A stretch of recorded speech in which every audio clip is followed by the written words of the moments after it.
আসসালামু আলাইকুম। এখন জানিয়ে দেব বাংলাদেশ ও বিশ্বের আলোচিত সংবাদের শিরোনাম। হাসিনার উপর রাগ হয় না আপনার? আসিফ নজরুলের প্রশ্নে যা বলেছিলেন খালেদা জিয়া। দীর্ঘ প্রতীক্ষার পর অবশেষে উন্নত চিকিৎসার জন্য আগামীকাল মঙ্গলবার লন্ডনে যাচ্ছেন বিএনপির চেয়ারপারসন খালেদা জিয়া। সবকিছুই ঠিকঠাক থাকলে রাত 10টায় কাতারের একটি বিশেষায়িত এয়ার অ্যাম্বুলেন্সে করে ঢাকা ছাড়বেন তিনি। যুক্তরাজ্যে পৌঁছানোর পর সরাসরি তাকে লন্ডন ক্লিনিকে ভর্তি করা হবে।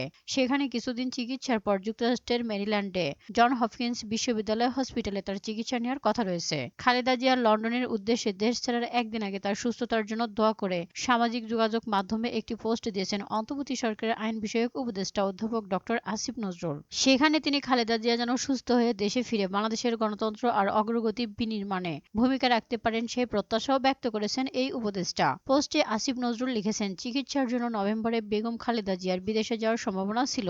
সেরকম একটা সময় আমি ওনার সঙ্গে সৌজন্যমূলক সাক্ষাৎ করতে যাই। একান্তে কথা হয় কিছুক্ষণ ওনার বাসভবনে। বেগম জিয়া গণ অভ্যুত্থানের ছাত্র নেতৃত্বের প্রশংসা করেন এবং অন্তর্বর্তী সরকারের সাফল্য কামনা করেন। জানান সবসময় তিনি খবর রাখেন দেশের। তিনি বলেন, আমি ওনার স্বাস্থ্যের কথা এবং হাসিনার শাসনামলের দুঃসময়ের কথা জানতে চাই। লক্ষ্য করি তিনি একবারও শেখ হাসিনার নাম নিচ্ছেন না। অবশেষে সরাসরি জানতে চাই, এত সফর করলেন আপনি, শেখ হাসিনার উপর রাগ লাগে না আপনার? তিনি একটু নীরব থাকেন, তারপর ম্লান কণ্ঠে বলেন, রাগ করে কি করব বলেন, আল্লাহর কাছে সব বলি। খালেদা জিয়ার এমন কথায় অবাক হয়েছেন জানিয়ে আসিফ নজরুল আরো লিখেছেন, আমি অবাক হই। 15টা বছর শেখ হাসিনা কি জঘন্য ও অশ্লীল মিথ্যাচার আর নির্মম নির্যাতন করেছে বেগম জিয়ার প্রতি, একই সঙ্গে ওনার দলের হাজার হাজার নেতাকর্মীকে। অথচ একটা খারাপ শব্দও তিনি উচ্চারণ করলেন না শেখ হাসিনাকে নিয়ে। অবশেষে বেগম জিয়ার লন্ডন যাত্রা নিয়ে তিনি লিখেছেন, আগামীকাল বেগম জিয়া চিকিৎসার জন্য লন্ডনে যাচ্ছেন। আল্লাহর কাছে দোয়া করি তিনি যেন সম্পূর্ণ সুস্থ হয়ে দেশে ফেরেন, আবারও যেন ভূমিকা রাখতে পারেন বাংলাদেশের গণতন্ত্র আর অগ্রগতি বিনির্মাণে।